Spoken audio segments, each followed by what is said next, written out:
Kabar baik Pak Soleman?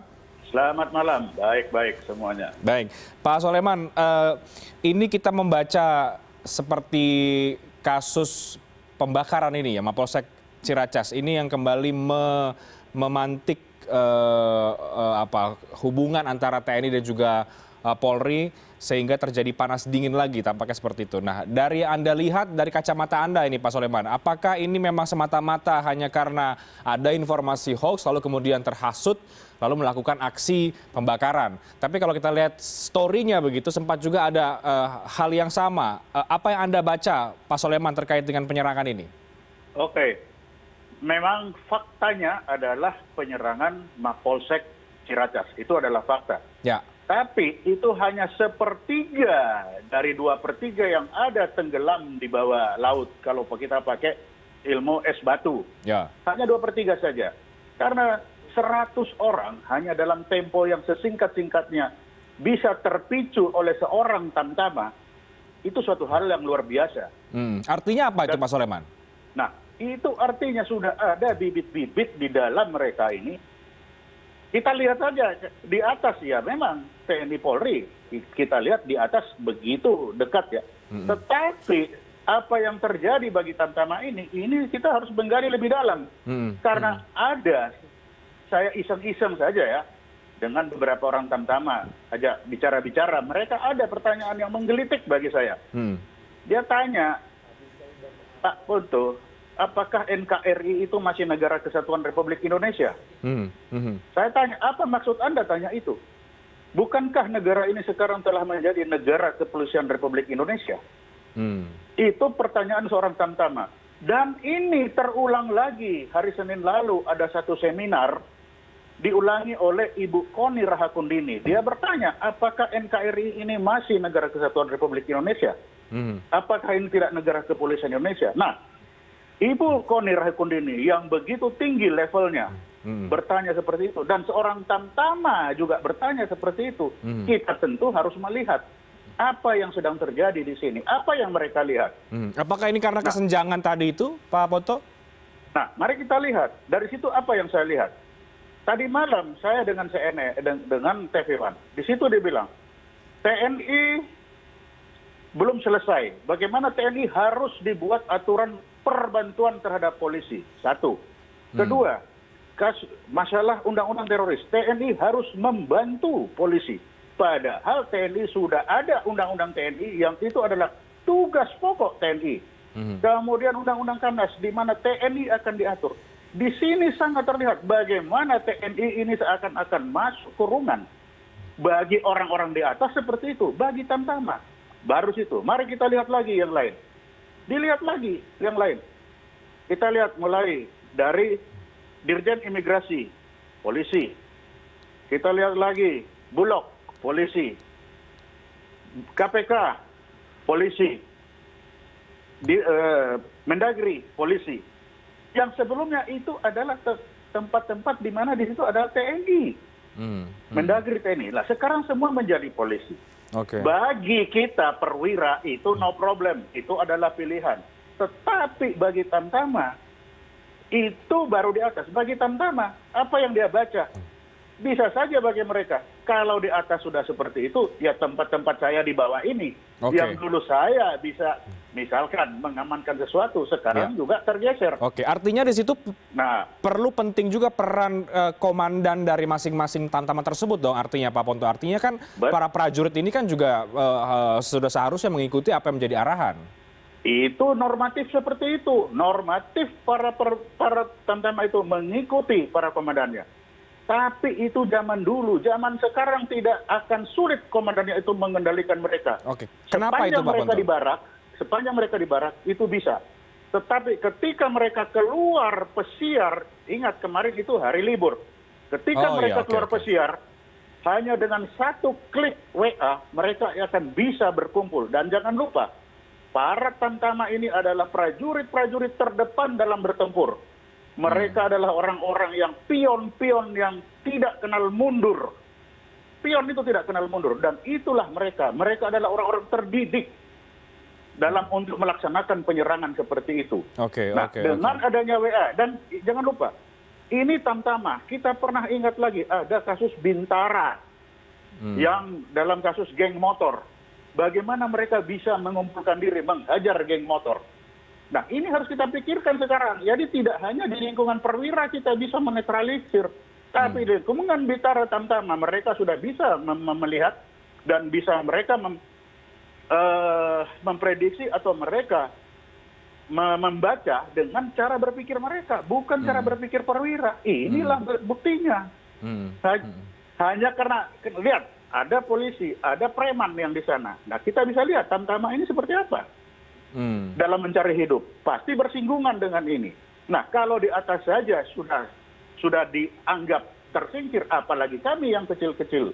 Karena itu kami berbuat bisa hidup, bisa mati. Tidak berbuat pasti mati, akan tersingkir selanjutnya. Nah, inilah yang saya bilang, arah angin seperti ini, lingkungan ini mari kita benahi dulu. Kalau lingkungan ini tidak dibenahi, Ciracas 3 pasti akan terjadi kembali. Yang harus membenahi TNI atau Polri ini, Pak Monto? Ya tidak, ya pemerintah. Oke. Bukan TNI dan Polri. Yang terjadi ini kan bukan kemauannya Polri saya menjadi kepala Bulog, bukan kemauannya Polri saya ada di Dirjen Imigrasi. Tapi di sini ada peran pemerintah di sana. Bukan kemauannya Polri juga meletakkan TNI di bawah Undang-Undang Perbantuan. Ada kemauan orang yang lain-lain. Nah, inilah cobalah dipikirkan. Tadi malam saya sudah ngomong, TNI dan Polri di dalam bernegara ini kedudukannya sama tinggi. TNI dengan Undang-Undang TNI, Polri dengan Undang-Undang TNI. Baik. Dalam mengatasi terorisme, TNI sudah tugas pokok. Polisi melaksanakan dengan pidana. Tapi mengapa seakan-akan sekarang TNI yang dimasukkan selalu di bawah polisi? Inilah yang dibaca para tamtama. Jadi sebetulnya kejadian pembakaran ini tidak bisa kita lihat sesederhana bahwa terbawa informasi hoax, marah, tapi kemudian langsung membakar. Tapi ada banyak faktor di belakangnya begitu yang menggerakkan. Tidak bisa. Kalau kita lihat lagi secara intelijen kita melihat. Kita lihat sejarahnya. Misalkan Dirjen Imigrasi katakan, apakah orang imigrasi ini rela dirjennya diduduki oleh polisi? Belum tentu. Bisa saja ini telah terjadi akumulasi dari yang macam-macam. Tamtamalah yang jadi muncul sekarang. Baik. Tapi Pak Ponto begini, hubungan panas dingin ini antara TNI dan juga Polri, ini kan tidak terjadi dalam 1 tahun 2 tahun belakangan saja. Sejarahnya juga cukup panjang.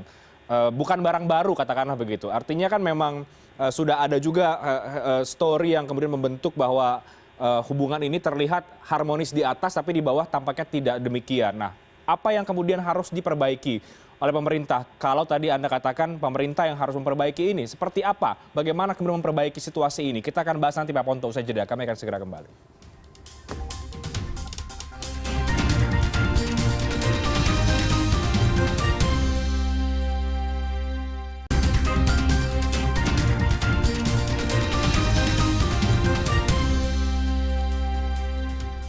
Baik, menarik diskusinya dengan Pak Soleman Beponto. Kita membaca lebih jauh soal dibalik perusakan atau pembakaran Mapolsek Ciracas terkait dengan hubungan antara TNI dan juga Polri. Ini bukan barang yang baru sebetulnya Pak Ponto. Antara keretakan hubungan atau soliditas ini atau apa ya bahasanya? Ketika hubungan TNI Polri diuji soliditasnya. Bukan hal yang baru, ada hal seperti ini. Di Papua juga sering terjadi penembakan satu sama lain. Nah, artinya kan secara lebih luas kita masih melihat bahwa ada yang harus diperbaiki tadi Anda katakan, termasuk juga pemerintah. Harus seperti apa Pak Ponto? Nah, di sini harus yang terlihat adalah satu keadilan. Misalkan contoh, Undang-Undang TNI melarang TNI untuk ditempatkan di luar organisasi TNI. Tetapi Polri diizinkan untuk keluar dari organisasi Polri. Di satu sisi, Polri menyatakan bahwa dia kekurangan anggota. Nah, ini kan sudah contoh paling sangat jelas sekali bahwa ada ketidakadilan di situ. Dan ini dalam aturan perundangan. Bukan hanya talking-talking doang. Nah, ya kan? Itu baru di situ. Kemudian kemarin yang terakhir, dalam Undang-Undang Teroris, bagaimana semua orang menyalahkan TNI. Padahal TNI itu sejak sebelum ada undang-undang itu sudah mengatasi terorisme di Woyla. Tapi sekarang dalam mengatasi terorisme kan ada dua, ada pidana, ada hukum humaniter yang sama tingginya. Tetapi TNI dijadikan seakan-akan pembantu polisi. Nah, ini seakan-akan siapa? Undang-undangnya semua mengarahkan seakan-akan TNI selalu ada di bawah koordinasi polisi. Inilah yang tidak bisa seperti itu. Kalau itu dijadikan, apapun ini TNI itu adalah manusia yang punya rasa dan perasaan. Bagi perwira, dia bisa menahan diri. Tapi bagi tamtama, tidak mungkin itu. Begitu ada konflik yang kecil-kecil, ini pasti akan terbakar. Perwira tidak menghasut, tapi perwira ketika dia bercerita, didengar oleh tamtama. Si tamtama mendengar, kemudian menerjemahkan menurut logika berpikir dia. Inilah yang akan terjadi. Dan ini terang benderang. Seorang ibu Koni Rahakundini saja sudah bisa membaca seperti itu, apalagi sebut tamtama. Nah, inilah yang saya bilang, 2/3 di bawah ini tidak bisa kita anggap remeh. Kalau ini dianggap remeh, Ciracas 3 pasti terjadi lagi.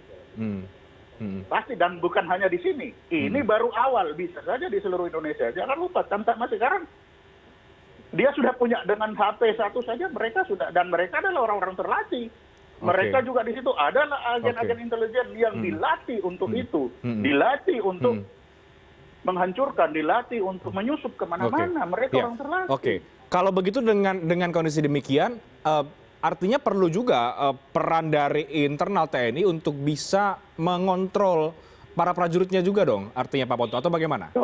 Saya sangat yakin TNI sudah mengontrol mereka dengan sekuat-kuatnya. Saya sangat yakin itu. Dan bagi TNI sendiri, jangan lupa, bagi militer sendiri, dalam rangka hal aturan, mereka itu adalah orang-orang yang patuh dan taat kepada aturan. Mati pun masih baris di makam pahlawan kalau melihat kepatuhan terhadap aturan. Nah, pertanyaannya, mengapa mereka tidak patuh saat ini? Itulah, bukan tidak patuh, seakan-akan tidak patuh. Itulah yang harus kita lihat. Mengapa orang-orang yang patuh sejak bangun tidur 5 itu sudah dihadapi kepada aturan, apel siang, apel malam, semua aturan itu ada. Sehingga dalam ketaatan terhadap aturan, bagi TNI itu bukan hal baru. Nah, ketika sekarang mereka melanggar itu, itulah yang kita harus cari. Kenapa ini terjadi? Dan ini bukan baru sekali, ini sudah kedua kali untuk Ciracas. Jadi ini bukan kemudian saling menyalahkan antara TNI atau Polri, tapi kemudian pemerintahnya sebagai yang paling atas untuk bisa melihat situasi ini, begitu maksud Anda, Pak Ponto? Iya, betul. Ini bukan salah polisi juga, tidak. Tetapi cara pemerintah dalam memanfaatkan kedua organisasi ini yang harus bisa melihat, ini kan dua anak ini yang harus seimbang. Lah, kalau dua anak ini tidak seimbang, dan ini kan nyata, ayo sekarang siapa melihat, di mana sekarang ada jabatan sipil yang diduduki oleh TNI? Tidak ada. Sedangkan mari kita lihat Polri sekarang. Ini bukan mengadu-adu, tapi fakta. Itulah yang ada sekarang. Dengan adanya fakta itu, lahirlah NKRI itu tadi. Apakah ini NKRI masih negara kesatuan Republik Indonesia, ataukah negara kepolisian Indonesia? Inilah yang harus segera. Kalau tidak, ya Ciracas 3, 4, dan 5 akan terulang. Itu menurut saya. Oke. Tapi di luar itu, Pak Ponto, salah satu pangkal masalahnya menurut Anda adakah hal yang lain, misalnya kemudian soal kesenjangan, soal tugas dan wewenang, soal misalnya kesejahteraan, apakah itu juga bisa memantik hubungan TNI Polri lagi? Semuanya itu kan akhirnya kan akan ke sana juga. Yang jelas kita tidak usah lagi lihat-lihat yang tidak tertulis. Ujungnya adalah keadilan tadi itu ya? Ya, betul, keadilan. Dalam aturan perundangan saja sudah terjadi ketidakadilan di dalam menempatkan TNI dan Polri ini. Yang tidak dilihat, seakan-akan, ya betul TNI ada di situ. Tidak seperti begitu. Tadi malam saya ada undang perbantuan, ada semua, seakan-akan TNI ini harus dibawa. Tidak seperti itu kita menempatkan itu. Kita harus sudah hormati undang-undang sudah yang ada. Nah, kalau kita akan seperti itu, ya ini akan terulang terus-menerus. Jadi tidak bisa kita hanya melihat itu baru. Nah, kita lagi kalau mau lihat contoh lagi yang nanti yang paling jelek ke bawah. Coba lihat seorang tamtama akan berangkat tugas. Naik apa dia? sepeda motor. Kita lihat polisi berangkat tugas naik apa? Sejelek-jeleknya naik mobil. Satu roda 2, satu roda 4. Apakah ini tidak akan memicu? Sama-sama digaji negara. Sama-sama abdi negara. Sama-sama bertugas untuk negara. Tetapi dalam kenyataannya, mungkin bapaknya bisa tahan, keluarganya. Kenapa itu begitu kok? Bapak tidak seperti itu. Ini hal-hal yang ini kecil. Memang kecil. Dituntut dia rapat-rapat. Manusia tetap manusia. Punya batas kesabaran. Punya batas. Nah, sekarang sudah terlihat. Akibat adanya perkembangan teknologi, apa yang akan disatuan yang sedemikian kuat tidak akan bisa. Satuan betul-betul bisa mengontrol ketika mereka ada di dalam barak.